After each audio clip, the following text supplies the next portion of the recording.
A graça e a paz do Senhor Jesus esteja com esta igreja. Amém. Meus queridos irmãos, é com imensa alegria que estamos retornando a esta casa, a esta igreja, e com essa alegria toda, com essa recepção do pastor Marcos Ladeia, nosso 5º vice-presidente. Não é só ele que sente orgulho, não, eu também, de pertencer ao Ministério do Ipiranga, já vai para 38 anos. 38, nasci aqui e aqui estou, para a glória de Deus. Os irmãos podem se assentar, por gentileza. Meus queridos irmãos, eu agradeço a Deus pela oportunidade singular de mais uma vez estar com vocês. Agradeço mais uma vez o pastor Ladeia, nosso 5º vice-presidente. Ó, já ia te promovendo aí, você viu, né? Também o nosso presbítero, né? William, pelo convite que ele nos franqueou. E agradeço também a Deus pela vida de todos os irmãos. E uma alegria enorme poder estar ouvindo esse quarteto, coisa linda, né? Maravilhosa. Há uns tempos atrás, na época de Noé, eu cantei num quarteto, viu? Então agora é uma alegria muito grande. Nós tínhamos um quarteto, chamava Quarteto Alvorada.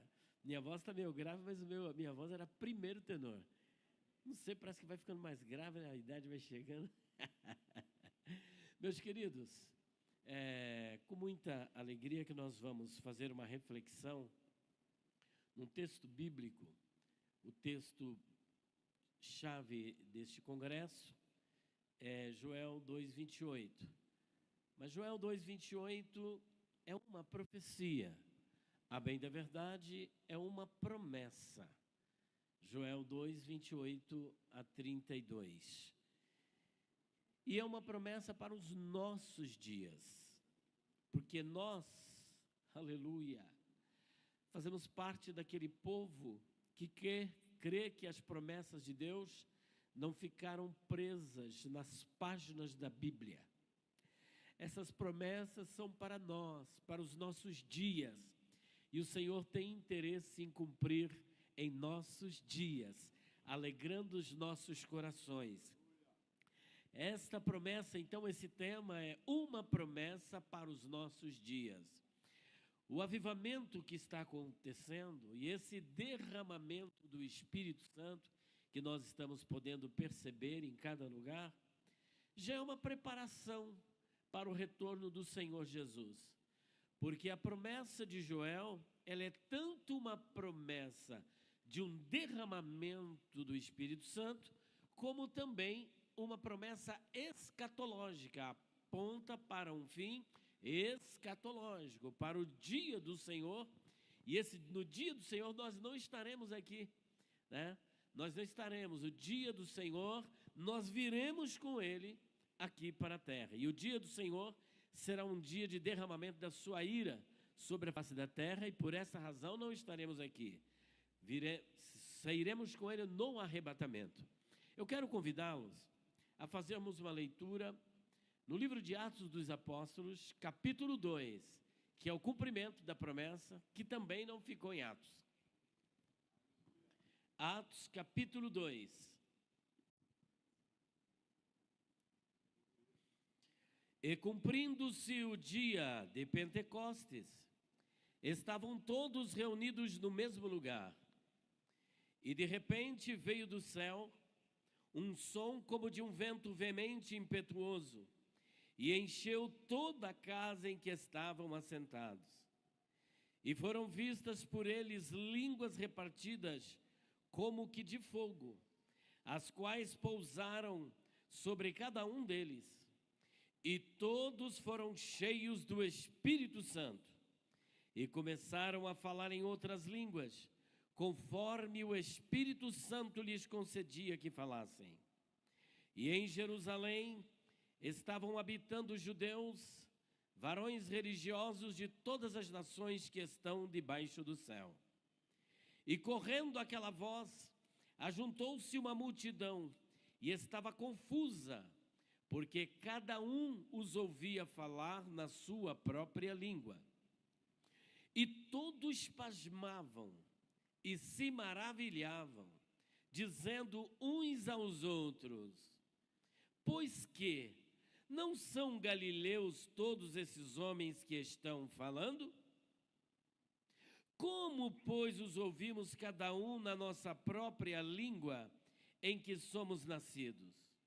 Partos e medos, elamitas, e os que habitam na Mesopotâmia, e Judéia, e Capadócia, e Ponto, e Ásia, e Frígia, e Panfilha, Egito e partes da Líbia, junto a Cirene, e forasteiros romanos, tanto judeus como prosélitos, e cretenses e árabes, todos os temos ouvido em nossas próprias línguas falar das grandezas de Deus.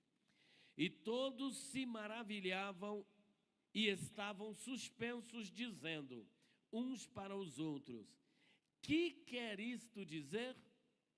E outros, zombando, diziam: estão cheios de mosto.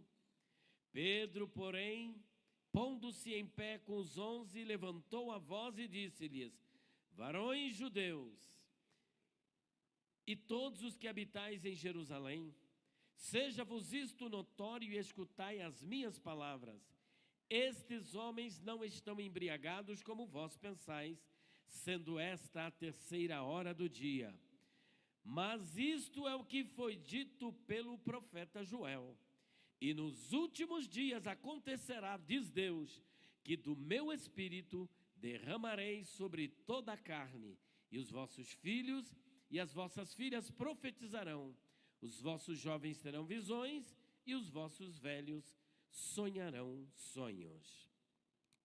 Senhor nosso Deus e nosso Pai que está nos céus, mais uma vez, Pai querido, nós estamos aqui na Tua presença para Te louvar, Te glorificar e bendizer pela Tua graça, fidelidade, amor e misericórdia.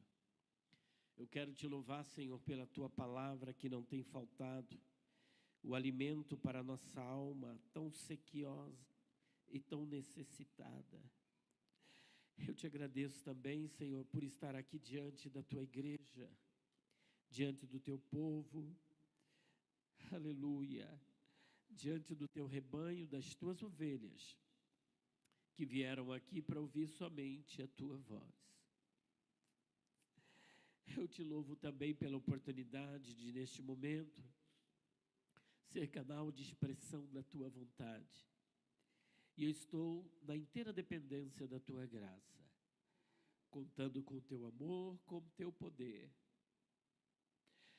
Eu Te peço nesta noite, segundo a Tua boa vontade, com o Teu coração, aquece o meu coração, para que o coração da Tua igreja saia aquecido pela Tua presença e pelo poder da Tua palavra, em nome do Senhor Jesus Cristo. Amém. Uma promessa para os nossos dias, uma promessa, um compromisso que Deus tem para conosco, é aquilo que Ele prometeu. Essa promessa, como nós vimos, que está aqui no livro de Atos dos Apóstolos, o apóstolo Pedro dando uma resposta. Ele diz que todo aquele acontecimento era um cumprimento da profecia de Joel, que não é apenas uma profecia, mas uma promessa do nosso Deus para aquele tempo e para o nosso tempo, e ainda para o tempo dos judeus, porque ainda haverá um derramar do Espírito Santo no final da grande tribulação, com a finalidade de converter Israel, com o retorno glorioso do Senhor Jesus Cristo e a igreja com Ele, e haverá salvação em Israel. Essa nação que está perdida, essa nação que foi bombardeada, essa nação que foi atacada por aquele grupo terrorista chamado Hamas, a mando das Nações Confederadas, da Liga Árabe Islâmica, contra o povo de Deus, tentando destruí-los, mas há uma promessa em Jeremias capítulo 31, versículo 35 a 37. As pessoas às vezes estão olhando para todos esse acontecimento e estão pensando, será que já é o fim? Será que esse é o fim de Israel? Essa talvez seja a expectativa do Irã, do Iêmen e de outros países ali ao redor, Mas a promessa que o Senhor tem em Jeremias 31, 35 a 37 é esta. Resumindo, o Senhor colocou uma ordenança durante o dia e a noite, que é o sol para iluminar o dia e a ordenança da lua para iluminar a noite. E assim diz o Senhor: o dia que o sol parar de brilhar durante o dia e a noite não houver mais o brilho da lua, Israel deixará de existir diante da minha presença como nação. Como isso não é possível, o sol continuará brilhando e a lua também, Israel continuará existindo. Continuará existindo porque Deus tem promessa sobre Israel.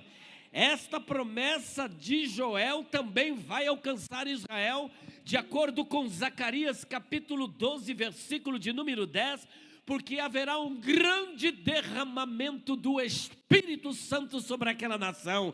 Eles serão reavivados, levantados, e cumprir-se-á o que está escrito em Mateus capítulo 23, 37 a 39. Jerusalém, Jerusalém, que mata os profetas e apedreja os que a ti são enviados. Quantas vezes eu quis reuni-los como a galinha faz com seus pintainhos debaixo das suas asas, mas vocês não quiseram. Eis que a vossa casa ficará deserta, até o dia em que vocês irão dizer: Baruch haba Beshem Adonai, bendito aquele que vem em nome do Senhor. O Mashiach voltará e ele arrumará a casa, ele levantará o tabernáculo caído de Davi, a nação de Israel será levantada, o Espírito será derramado, a nação será impactada, a igreja retornará com Cristo e a glória do Senhor tomará este lugar. Aleluia! Quantos acreditam nisso? Uma promessa para os nossos dias. Bom, nós temos aqui o profeta Joel. O nome Joel faz parte da antroponímia hebraica, ou seja, dos nomes próprios dos hebreus. E ele, de acordo com a onomatologia, é um nome teofórico, ou seja, aquele nome que traz consigo um elemento divino. Mas o nome Joel, assim como o nome Elias, Eliahu, ele não traz apenas um nome divino, ele traz dois. Io, El. Io, forma contraída de Iehová, que é a forma dilatada do tetragrama Iavé. E El, no final do nome, o nome genérico de Deus. Portanto, Ioel ou Joel significa Iavé é Deus. Iavé é Deus. A primeira mensagem já está no nome. Assim como Eliahu Hanavi, o profeta Elias. Porque tanto Elias quanto Joel são profetas contemporâneos. Enquanto Elias profetizava no reino do norte, no reino decaído de Acabe, Joel profetizava no reino do sul. Assim como Israel estava caminhando para o baalismo, para a idolatria, o reino do sul também estava caminhando para a idolatria. O nome Elias, Eliahu, significa Iavé é Deus, porque ali em Israel o povo estava dizendo que Baal era Deus, e Deus manda um profeta com uma mensagem no nome. Baal não é Deus, Iavé é Deus, só Ele é Deus. E como a sua irmã, que era Judá, também estava caminhando para o mesmo nome, pela mesma idolatria, Deus envia um profeta com o mesmo significado. Ioel, Iavé é Deus, Baal não é Deus, Astarote não é Deus, Milcom não é Deus. Deus é Iavé, o Criador do universo, o atemporal, aquele que está acima de tudo, o Criador do universo, o Deus da igreja, o Deus de Israel, o Deus Criador, o Deus que habita na igreja. Iavé é Deus. Ioel tem uma mensagem profética. E esta profecia era para muitos dias. E esta profecia do profeta Joel é que nos últimos dias, diz o Senhor, eu derramarei do meu espírito sobre toda a carne. Porque naquela época, na época da judicatura, na época da monarquia, e ainda nos dias de Jesus, o Espírito Santo não habitava nas pessoas. O Espírito Santo não habitava em todas as pessoas e não era derramado em todas as pessoas. Havia pessoas especiais, como rei, profetas e sacerdotes, e outras pessoas como juízes, e outros especiais, como por exemplo Bezaleel, cujo nome significa da sombra de Deus. O Senhor derramou sobre ele o seu espírito, ele deu espírito de sabedoria para criar, para inventar. Era um homem criativo e ele consegue traduzir aquilo que estava na mente de Deus e trazer para a terra, construindo o tabernáculo com todo o seu mobiliário. Mas as pessoas comuns não tinham o Espírito Santo. Quem tinha o Espírito Santo era o sacerdote, era o rei, era o profeta, e mesmo assim era de uma forma transitória. Mas o Senhor faz uma promessa: o meu Espírito não habitará apenas em sacerdote, o meu Espírito não habitará apenas em profetas, o meu Espírito não estará apenas em juízes e reis. Eu derramarei do meu Espírito sobre toda a carne. É para você, é para mim, é para todos aqueles que confessam o nome do Senhor Jesus Cristo. Se você crê, o batismo com o Espírito Santo é para você nesta noite. Se você crê, o avivamento é para você nesta noite. Se você crê, haverá um derramar do Espírito de Deus para a tua vida nesta noite. O Senhor tem um avivamento para o teu coração. Aleluia! O Senhor Jesus, em Lucas, capítulo 24, versículo 49, depois da sua ressurreição, ele se encontra com os discípulos e diz o seguinte para os discípulos: eis que sobre vós eu envio a promessa do meu Pai. Eis que sobre vós eu envio a promessa de quem? Que é Yahvé. Ficai, portanto, na cidade de Jerusalém, até que do alto sejais revestidos de poder.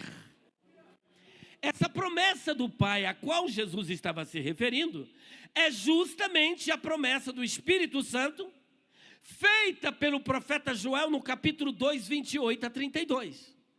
É esta promessa. Então os discípulos tomaram algumas atitudes para poder se beneficiar desta promessa. Porque existem alguns passos que precisamos dar em direção ao cumprimento da promessa. O primeiro passo é ouvir a palavra de Deus. E assim diz o Espírito Santo: quem tem ouvidos, ouça o que diz o Espírito à igreja. E quem é de Deus ouve a palavra de Deus. Eles ouviram a promessa. Segunda atitude de quem ouve é obedecer a palavra de Deus. Primeiro você ouve, porque a fé vem pelo ouvir. Segundo, não basta ser ouvinte da palavra de Deus. Você precisa estar na obediência da palavra de Deus. E eles obedeceram de acordo com Atos dos Apóstolos, capítulo 1, versículo de número 13 e 14. Todos ficaram em Jerusalém e foram para o cenáculo. Ali estava a mãe de Jesus, ali estavam as mulheres, ali estavam os irmãos de Jesus que outrora eram incrédulos, mas depois da ressurreição passaram a crer no nome do Senhor Jesus e também foram para o cenáculo, salvos agora. Ouvindo, obedecendo. Mas tem um terceiro elemento que é apresentado aqui no texto. Ali no versículo de número 14, todos eles estavam em oração. Todos eles estavam em oração. Todos eles estavam em oração. Se você orou, tem resposta de Deus para você. Você buscou, tem resposta de Deus para você. Clama a mim e responder-te-ei e anunciar-te-ei coisas grandes e firmes que não sabe. Aguarde a resposta de Deus para a tua vida. Quantos estão entendendo? Quantos estão recebendo esta palavra? Em oração. Quando chega aqui no capítulo 2, preste bem atenção. Versículo de número 14. Todos estes perseveravam unanimemente em oração e súplicas com as mulheres e Maria, mãe de Jesus, e com seus irmãos. Perseveravam na oração de perseverança, de insistência. Capítulo 2. Cumprindo-se o dia de Pentecostes, estavam todos reunidos no mesmo lugar. Não era em lugar diferente. O Senhor quer te encontrar no mesmo lugar onde Ele mandou você ficar. Aleluia. A bênção chega. Se você está em lugar diferente, ela não te alcança. Mas se você está em obediência, buscando em oração, no lugar onde Deus te colocou, aguarde a bênção, aguarde a promessa, aguarde a vitória. Aleluia. No mesmo lugar, dia de Pentecostes. O Pentecostes, a Hag Shavuot, que era chamada Festa das Semanas, tinha algumas festas especiais em Israel. Tinha Hag Pesach. A Hag Pesach era a festa da Páscoa. 50 dias, de acordo com Levítico 23, 15, 16, 50 dias depois da Páscoa, era a festa do Pentecostes. Era a festa do Pentecostes. E esta festa era uma festa especial para os judeus. Os judeus vinham de diversos lugares, de vários rincões, como vocês verão aqui, neste capítulo 2, já viram. Vinham para a festa da Páscoa. E muitos deles continuavam em Jerusalém para poder participar dessa outra grande festa que era chamada de festa de Pentecostes. Foi esse dia que o Senhor Jesus Cristo escolheu para cumprir a sua promessa, a promessa que está em Joel, capítulo 2, 28 a 32, no dia de Pentecostes. E assim está escrito: e de repente veio do céu um som como de um vento veemente e impetuoso, e encheu toda a casa em que estavam assentados, e foram vistas por eles línguas repartidas como que de fogo, as quais pousaram sobre cada um deles, e todos foram cheios do Espírito Santo. E todos foram cheios do Espírito Santo. E começaram a falar em outras línguas, conforme o Espírito Santo lhes concedia que falassem. A evidência do batismo com o Espírito Santo, a evidência da segunda bênção, a evidência do Pentecostes é que você vai falar em línguas, você vai falar em mistério com Deus. Se você falou em mistério com Deus, o Pentecostes te alcançou, o batismo com o Espírito Santo te alcançou. Quando esse batismo com o Espírito Santo aconteceu, todos começaram a falar em outras línguas. Percebam que em Jerusalém estavam habitando os judeus, varões religiosos de todas as nações que estão debaixo do céu. Quando chega no versículo 7, a Bíblia diz assim: e todos pasmavam e se maravilhavam, dizendo uns aos outros: pois que não são galileus todos esses homens que estão falando? Existem algumas perguntas que precisam ser respondidas aqui nesse texto. A primeira pergunta é: não são todos galileus, todos esses homens que estão falando? Por que eles dizem isso? Porque o galileu era um povo desprezado. Vivia no norte de Israel, na região da Galileia. Na época de Jesus, havia 6 grandes regiões: a Galileia, Samaria e a Judéia. Do outro lado, você tinha a tetrarquia de Filipe, Decápolis e a Pérea. Os galileus eram desprezados. Quando um judeu queria zombar, falar, chamava outra pessoa de galileu.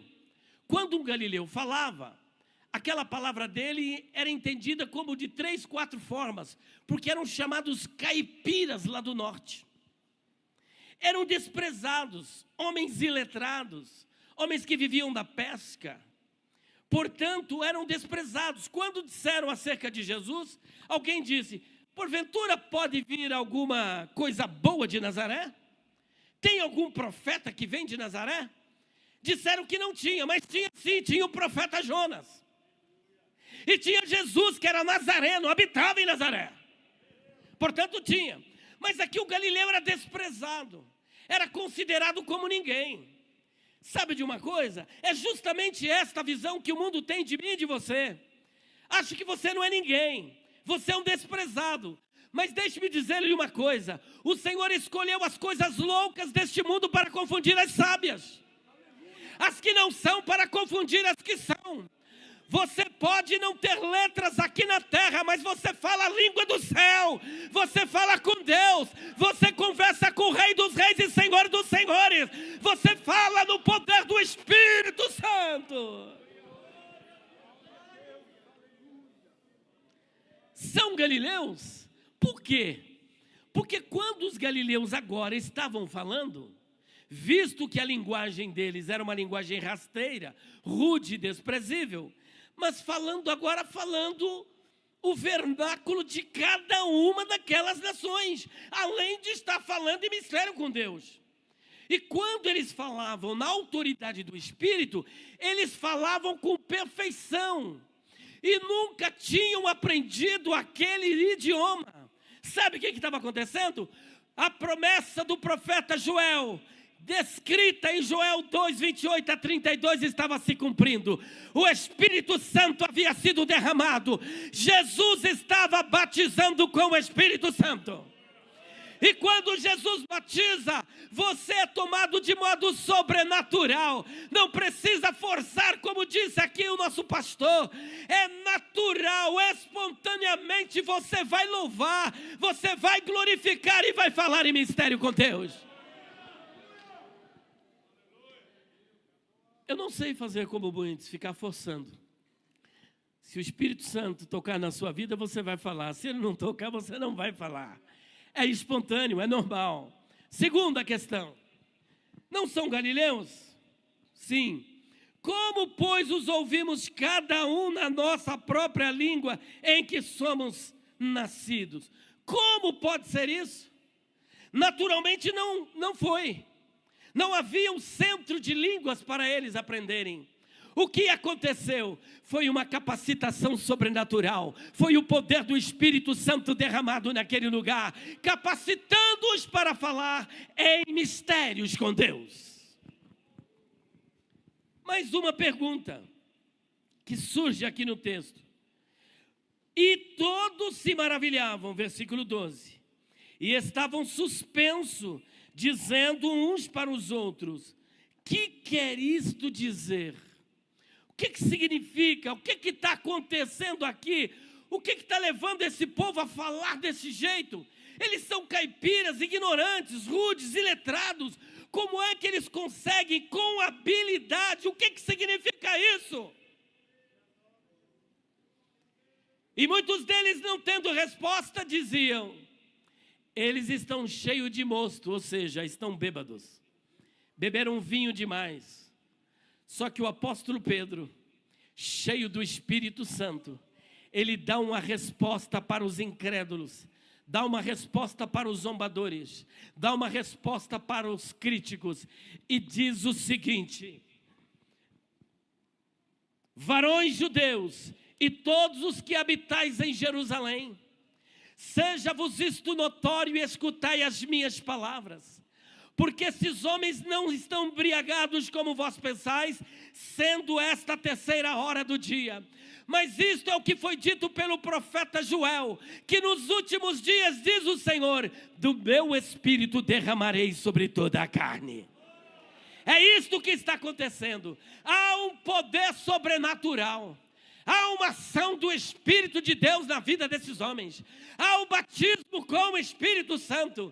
Não dá para ninguém entender, mas nós entendemos, porque é para mim, é para você. O derramar é para a igreja.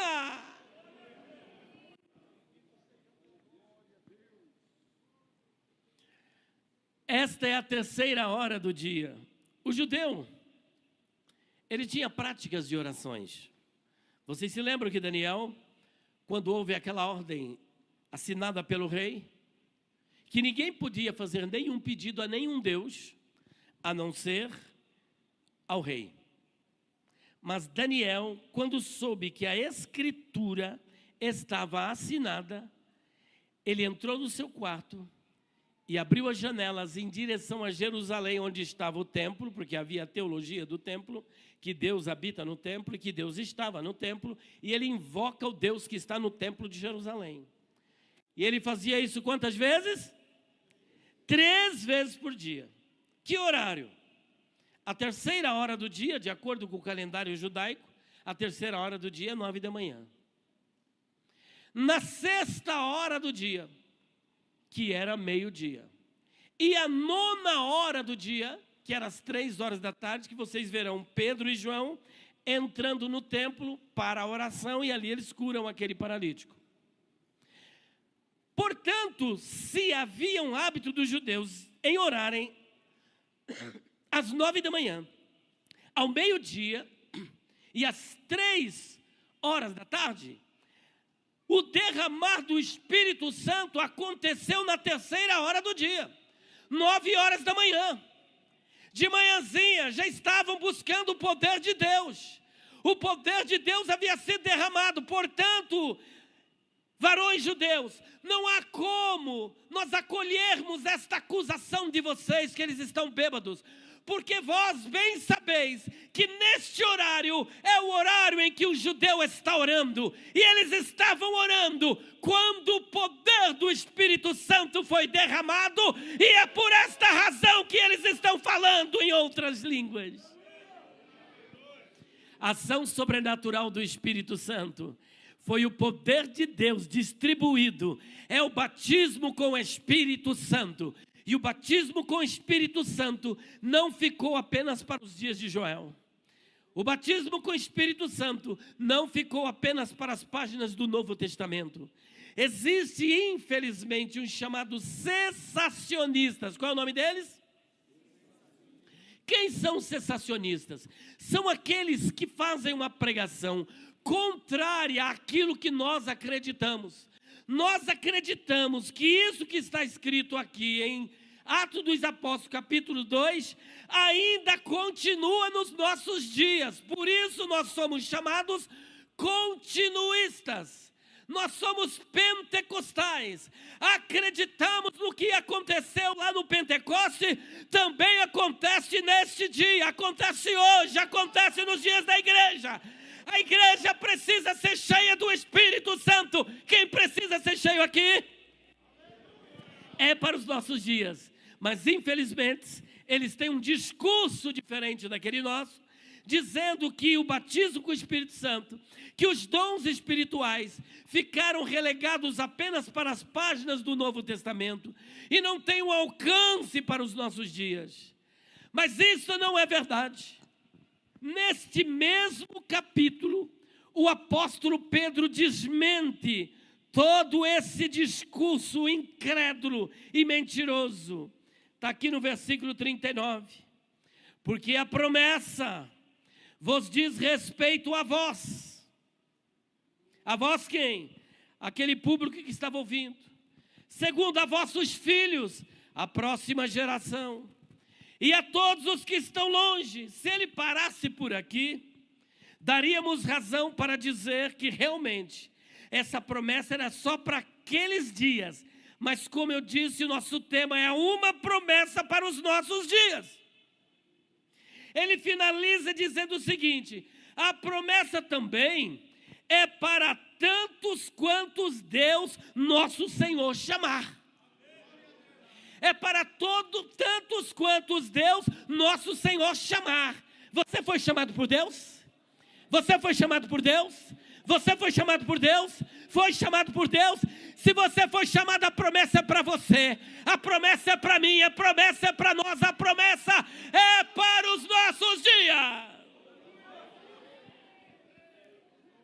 Portanto, se você estiver andando pela rua ou em algum lugar e um cessacionista cruzar com você e ele disser para você, com ar de zombaria, como diz aí o tio Nico, né? Vocês sabem quem ele é, né?